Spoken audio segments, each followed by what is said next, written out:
Alright, welcome to episode 48 of What is Civilization Started Over.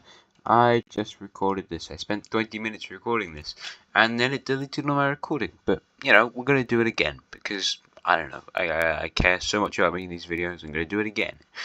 So this will be fun. In the last episode then, we had, it's like I'm repeating myself, had a major war occur up here in Scandinavia / the Nordic countries. Sorry, I just recorded a video.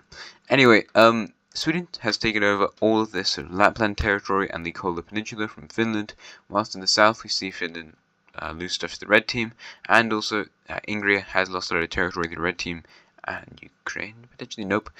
We see the return of Estonia and this yellowish country, who lost their capital city, as in, it's right over here in the green country, so that's fun. But yeah, they're back. If we look at ideology, we can see that this country is a monarchy. Your monarchy is taken over when you had a diarchy. You're of course a monarchy. However, Finland and Estonia have taken after Denmark and declared a democracy. So that's cool. Anyway, Poland's got land. That's nice. Let's do power ranking, shall we? That's fun. I thought it was going to be a really cool recording thing. No, it failed on me. Number 1 is Turkey, as they were before. Still got cool stuff. Number 2 is Spain, number 3 Poland, number 4 Southern India, number 5 Bengal, number 6 Korea, number 7 Orange China, number 8 Indigo, number 9 is the English country, cool, and number 10 is Sweden, who's worked their way up to the number 10 spot. Not that they really got any useful land last time, but they got stronger and more influence. And speaking of Finland, we are going to be going to them first, as they will be declaring war on the state which they rebelled away from recently-ish, which is Denmark. So, poor old Denmark will be going to war with Sweden, a country they cannot hope to beat. So, Sweden sends its ships across over here to Zeeland, or whatever this island's called, and take what would be Copenhagen. They make a landing on this other island, and also make a landing on the main territory of Denmark. They move across and connect up those landings before taking the capital city of the Danish country.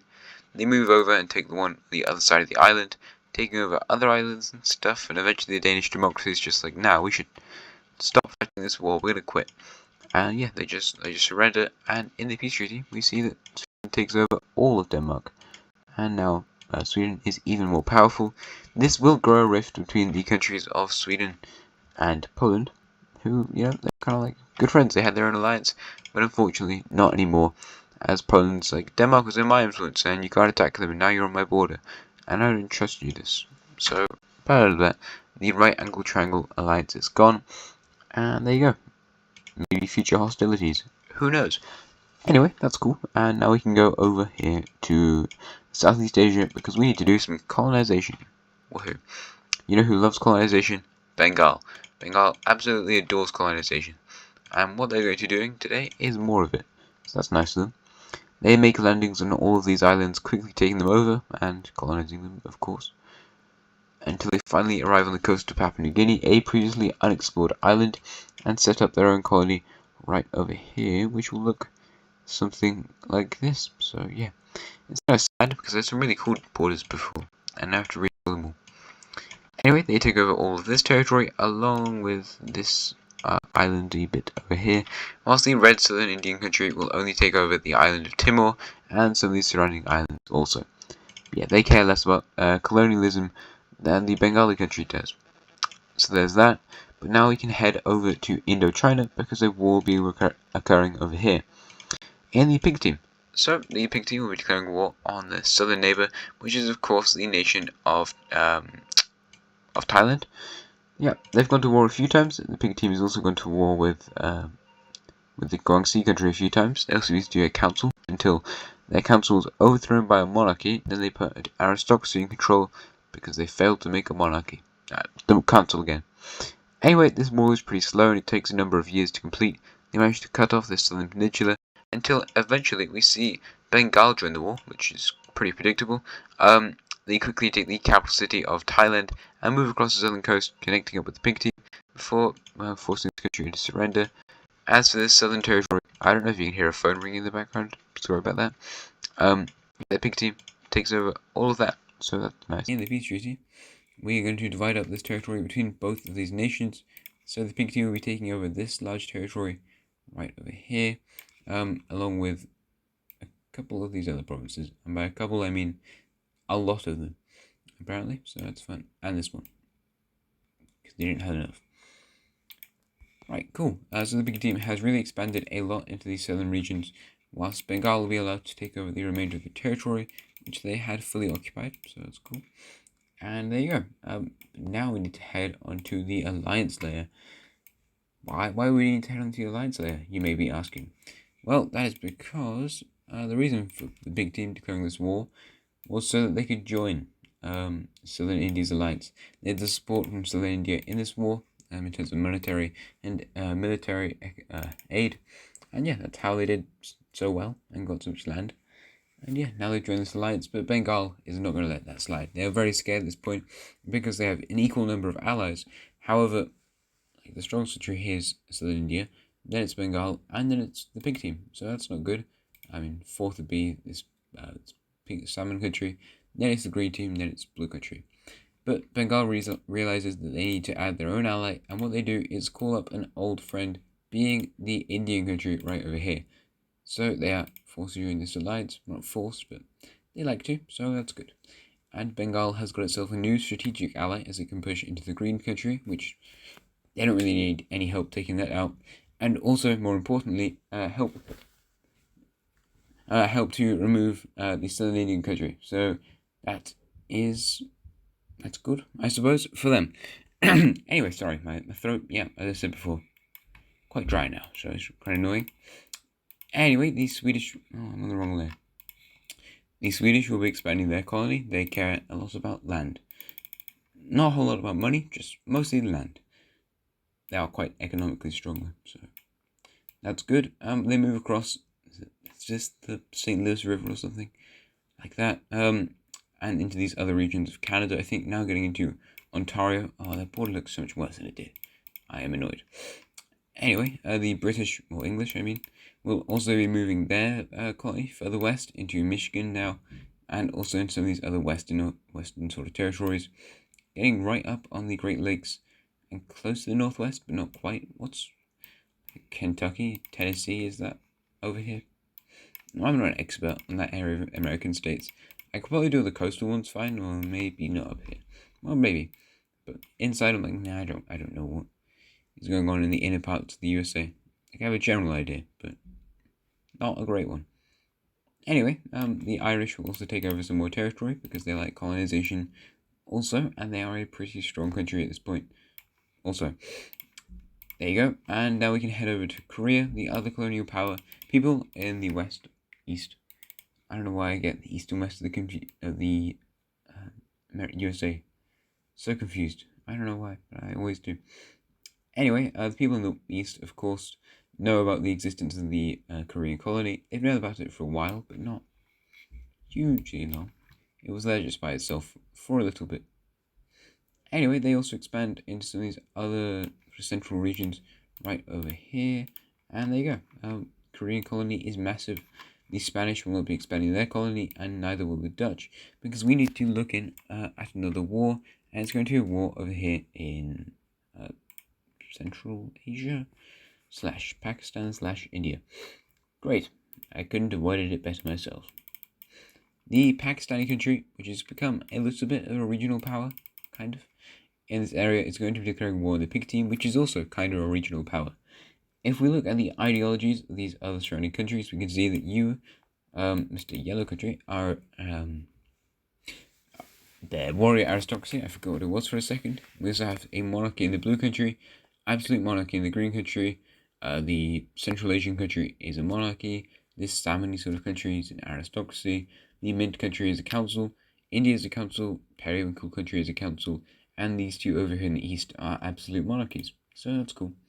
Anyway, the yellow team will be invading the purplish lilac periwinkle country. Did not expect to get attacked today or anytime soon by this country. So yeah, that really caught them by surprise, and they lose their capital in the early stages of the war. However, what they do is just send all their forces over here to retake the capital city, slamming them all into this area of the yellow team. They were kind of expecting that, so they did withdraw, but now the pink team begins its own offensive into this country, spearheading towards this major city in the central region, whilst the yellow team surrounds this area with a majority of their military up in the north, kind of enforcing their position in the mountains as they move across this line of 3 major cities and this one over here. So that's good. The pink team's like secondary capital, I think, could potentially be this city or maybe this one. There's some economic power in the eastern parts of this country, as a lot of the population's there. They do start to get support from India as they move across the Indian border with Indian volunteers joining the war. However, they do manage to take this major city also, and their main ambition is to get down to the coast or split this country in two and separate this northern group. That's kind of tricky because they're doing really badly against the northern group, who managed to press up onto the border of the mid country as they move across and take this other major city. Unfortunately for them, however, the periwinkle country is now getting very dangerously close to the coast. This area is pretty mountainous. Actually, I'm not sure if it is, but shut up. Tell me in the comments, I guess. I don't know how the yellow team realizes they have to withdraw some stuff, so they withdraw troops from up here in the north and slam them into this area to try and push back the periwinkle country. Kind of a desperate attempt to save their nation. Anyway, this does come at a cost, of course, as the periwinkle country will push them back to this point. However, they are heavily fortified in this city. But yeah, as they send more of their troops across, now deciding to go fully cutting this nation in two idea, something bad happens to this country. Because over here in the mid country, they betrayed a council ally sorts, and they've now declared war on them. So they start their invasion, taking this major city. They weren't expecting the yellow team to invade, but they really were not expecting the mid country to invade. So the mid country is very new and very poor. They do manage to take these two areas pretty quickly. The yellow team will start to invade alongside these guys, which definitely helps out a lot as they move back towards this major city, taking it. The mid country really needed their support, definitely. They really did. I'm not being sarcastic. I don't know. Sometimes it's hard to tell if I'm being sarcastic or not. But yeah, they managed to retake this major city also in the yellow team, which is nice. As the pink team, this is not pink. Purple country tries to invade into the mid one, but they do fail generally in that. As forces from the yellow team actually arrive to just push them out. So that's nice to the yellow team. Maybe they're looking for an ally, quite possibly. Anyway, forces now have to withdraw to try and defend the capital city and these other major cities of the country. However, they hold a good defensive here, but so does the yellow team around these two major cities that they've captured. So yeah, that's not great. But yeah, they begin to sort of square off that area, and finally we see the orange team join the war. As I said before, they are an absolute monarchy, and what they do is they move in towards these major cities around here in the east. They move across this border and also towards this city. However, the people here will flee into Tibet, actually, just kind of strange thing. But there are some people who remain and fortify the city, trying to keep it defensive as others flee. They move across into this city and quickly take it, managing to connect up with the remainder of this area. The mid-country will now cooperate with all their other allies in this region as they push through this area, getting up, okay, no, not like that, getting up on the border of the orange country. And yeah, they have some really weird borders around here, but the people are now fleeing into the Tibetan sort of plateau area as finally this city is taken. But they do manage to hold up here. This tiny area around the lake is staying defended. Whilst over here in the west, the capital just got taken, and this country just capitulates. So that's kind of sad. And now we can look at a peace treaty where all of this is divided up between these three countries. And then India is struck now. India does not invade. I don't think India could really beat this coalition either. Or maybe. They get like a partial victory. Anyway, there's a massive province out here. I don't know why I drew such a huge province around all these other relatively small ones. It surprises me. Anyway, they get the British country will take over this very big province, and also some of the other surrounding ones, along with just this sort of stuff. That looks horrendous. Anyway, they don't really get a whole lot of economic gain after this because the territory here just generally isn't very valuable, so that's why. Anyway, the orange country will do a pretty predictable amount of land taking, as we can see there. I'm not take this, I'm just fixing the border because it looks horrible. We see orange country move westwards quite a degree as they move into this area, getting close to India and also the yellow team. Oh, damn it. I forgot one more thing in the north, because this province and it was defended at the end of the war. I know I might have coloured it. No, I didn't. I didn't colour it in. Good job, me. Well, it was defended at the end of the war, so the purple team is allowed to survive in this province, but they're definitely not going to build a capital there, because although it's much more developed than Tibet, it's not really a safe place to put it. Anyway, the yellow country will annex all of this stuff, which makes their border look really weird. I'm not sure I want to keep it like that. Do we give these guys more land? The orange team? Is that the plan? I'm not sure. Well, I should know the plan. I drew this border before, but then I forgot how it looked. This video is already 15 minutes. That's crazy. Anyway, we'll get them those two provinces, and that will hopefully, makes the border look a lot nicer. Anyway, over to the periwinkle country. They'll be allowed to keep this very small province right over here, and with the rest of the people, what they do is expand around here into Tibet, forming their own nation in this sort of area. It's not a very strong country. It's one of the poorest nations on Earth at this point, but it could become strong in the future. You never know. They keep their council, of course, and they're going to put their capital city somewhere. We'll get to that in a second. Why? Oh, okay, I see. Just like the French word for here. They're going to put their capital right over there, and they also put a major city around here. We can give them another major city. Just right there. In the Himalayan mountains. That's where major cities go. But yep, there you go. There is the end of that war, and this world looks generally pretty different after the episode, especially around here in Asia. Maybe the end of this sort of big gap in the middle will finally arise soon. Potentially. I'm not sure. I don't plan what happens in these videos. I have no control over it. Not at all. Anyway, if you enjoyed the videos, like, subscribe, comment, things you'd like to see in the future, and have a nice rest of your day.